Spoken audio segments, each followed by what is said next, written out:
Salam alaikum, salut à tous. Chaque fois, on pense avoir touché le fond, on pense que justement, il y a cette surenchère et actuellement, ils courent tous après Zemmour, donc il faut être encore plus à droite que Zemmour, plus à l'extrême que Zemmour.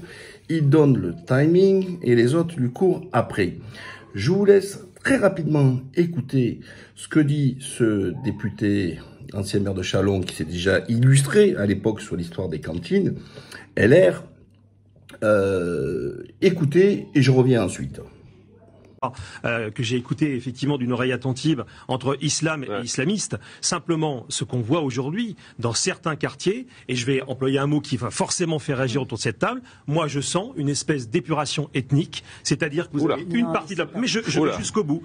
Je vais jusqu'au bout, et je peux même donner des exemples très précis, parce que c'est pas simplement un sentiment, c'est aussi une réalité, c'est-à-dire que vous avez des personnes d'origine étrangère qui chassent petit à petit ce qu'on appelle en démographie des natifs, c'est-à-dire des gens qui sont originaires du pays, pour faire la place. Et moi, c'est inadmissible. Non, mais ce que vous dites est... Voilà. Donc, c'est une épuration ethnique. Donc, en gros, vous savez, la sémantique, je le dis toujours, a vraiment un sens. C'est-à-dire qu'il parle pratiquement d'un génocide. Comme quoi, les mauvais basanés, métis, noirs, musulmans, on va être clair, hein, pour lui, eh ben, ils ont épuré les quartiers. Déjà, je rappelle lui en tant que maire que les logements sociaux qui ont été attribués dans certains quartiers ont été faits par les bailleurs sociaux et souvent par les bailleurs sociaux par l'intermédiaire de la mairie. Voilà. C'est pas des gens qui ont choisi d'y habiter là. On leur a dit, en fonction du patronyme et du nom, justement, c'est ça qui a été fait en disant, bon, Mohamed, toi, c'est là-bas, etc. Et ensuite, ils se disent, mais comment ça se fait qu'il y en a beaucoup? Mais pourquoi t'en as mis beaucoup? Ça, c'est la première des choses. Ensuite, ils disent qu'ils sont partis. Mais désolé, je le répète sans cesse, quel que soit l'individu, qu'il soit blanc, basané, ce que vous voulez, qui habite dans ces quartiers-là, c'est pas par choix, c'est par nécessité d'avoir un logement social et pour lequel le loyer est accessible. Et par conséquent, ces gens-là ne peuvent partir parce que le privé ne leur offrira pas ça, parce que le privé est beaucoup plus cher que dans le privé, on vous demande trois fois le loyer en termes de revenus. Or, ces gens-là ne sont pas, à ce titre, éligibles déjà au logement privé. Donc déjà, c'est un fantasme et un mensonge. Ensuite, il vient nous parler de natifs. Ça me rappelle un film américain là, avec, je crois, DiCaprio, là, avec les Irlandais et compagnie, où il disait les natifs. Mais qui lui dit que dans les quartiers, c'est pas des natifs? C'est-à-dire que pour lui, tous les quartiers, ce sont des gens venus d'ailleurs. Non, ce sont aussi des natifs.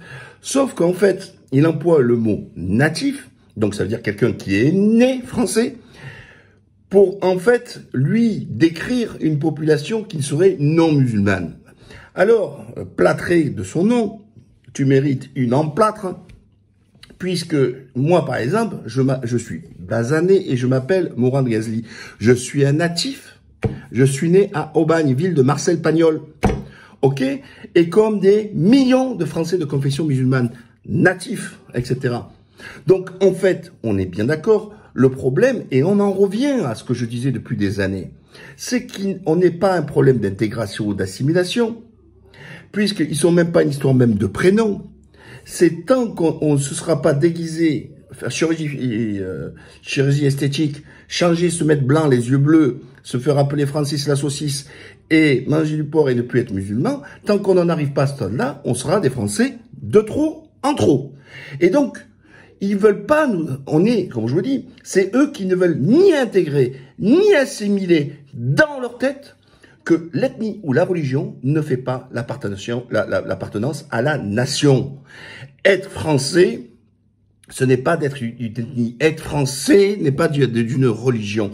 Et à force, alors c'est marrant parce que ce discours en disant ils veulent pas intégrer la France, ils sont pas patriotes, ils sont pas si. On fait tous les procès, mais en fait c'est à eux qui devaient faire leur propre procès en disant parce que ils n'acceptent pas ces Français-là. Il faut être clair. Et donc là, on est sur le concours l'épine, on est dans la surenchère à celui qui va être dur, pensant que justement, ils vont pouvoir faire leur emplette électorale sur les côtelettes de Zemmour, et ils pensent que le vent pousse qu'à Zemmour, et là-dessus, c'est le marché. Sauf qu'ils oublient dans leur même propre étude de sondage, d'ailleurs, qui voit Zemmour de 11 à 18, hein, un écart de 7, c'est énorme sur les études de sondage. Et on l'a vu ce que ça a donné au régional, ils se sont encore plantés. C'est pas la première fois qu'ils se plantent. Et en plus, on interroge qui? Celles et ceux qui veulent bien à dire « je vais voter ». Donc en fait, la grosse masse des Français aujourd'hui, préoccupés plutôt à remplir son frigo que pour aller voter, ne se prononcent pas. Les Français vont attendre février-mars. Et normal, on va attendre d'abord les candidats officiels, ils vont aller entendre ensuite les programmes, etc. Et donc, à partir d'un faible échantillon, on essaie de faire croire que c'est ce qui est une caisse de résonance qui représente ce qu'il y a actuellement en France. Or, la clé de cette élection va être l'abstention, et à qui va profiter l'abstention. Ça, c'est important. Or, quand on voit le profil des gens qui votent chez Zemmour, on a des catholiques rigides, des ultra-conservateurs, les islamophobes de première, tout ça, etc. On n'a pas de classe vraiment populaire où on voit le bruit. Et normal, quand ils vont entendre ce que dit Zemmour en matière économique, ça va faire peur. Hein. Ces gens-là vont pas vouloir voter pour lui, hein, parce que leur urgence, c'est pas savoir qu'est-ce qu'on fait des musulmans, les Français de confession musulmane, c'est qu'est-ce qu'on fait pour finir la fin du mois. Et donc, toute cette hystérie, ou tout ça, et je vous en prends témoin, on verra en février, vous verrez, tout ça, comme dirait Chirac, ça fera pchit. Voilà. Et dans ces mêmes études de sondage, que je vous dis, je ne donne aucun crédit, ils disent que le candidat le plus détesté, c'est Zemmour avec 69%. Donc il faudra m'expliquer comment il peut arriver à 51% si déjà 69% des Français ne peuvent pas le blairer. Il est plus détesté que même que Marine Le Pen. Vous imaginez? Donc, les autres, au lieu de faire leur emplette électorale sur les abstentionnistes, ceux qui ont à 70% sont restés à la maison régionale, au lieu d'aller sur le pourquoi et du comment, ces gens-là, justement, s'abstiennent.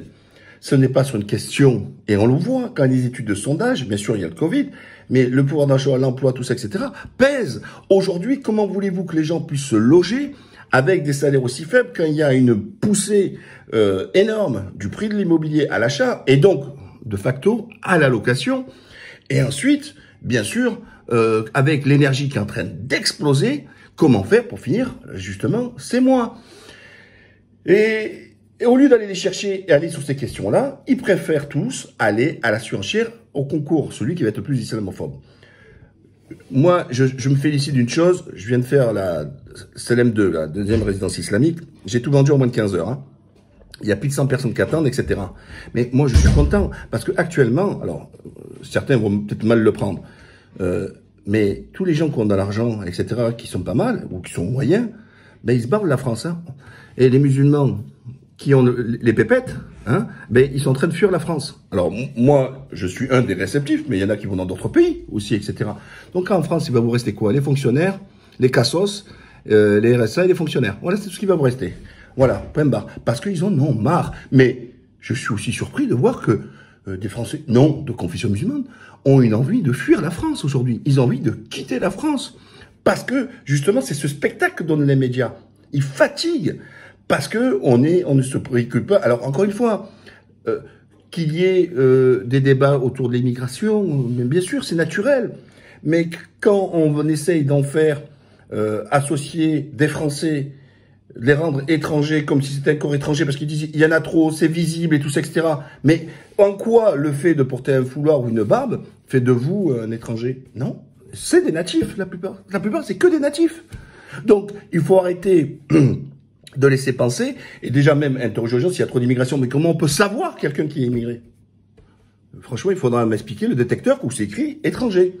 Je dis toujours, quand je me présente à côté de ma femme, si je les écoute, ma femme qui est russe, qui est blonde, ils la voient, ils disent elle est française et moi l'étranger. Or, c'est elle l'étranger et moi le français. Mais ça, encore une fois, personne sont à même de pouvoir le citer. N'oubliez pas, likez, partagez, abonnez, enfin, la complète. À la prochaine, et bientôt j'aurai l'iPhone 13, Inch'Allah, et j'espère avoir une image, une meilleure vidéo que ce que j'ai actuellement. À la prochaine, bye bye.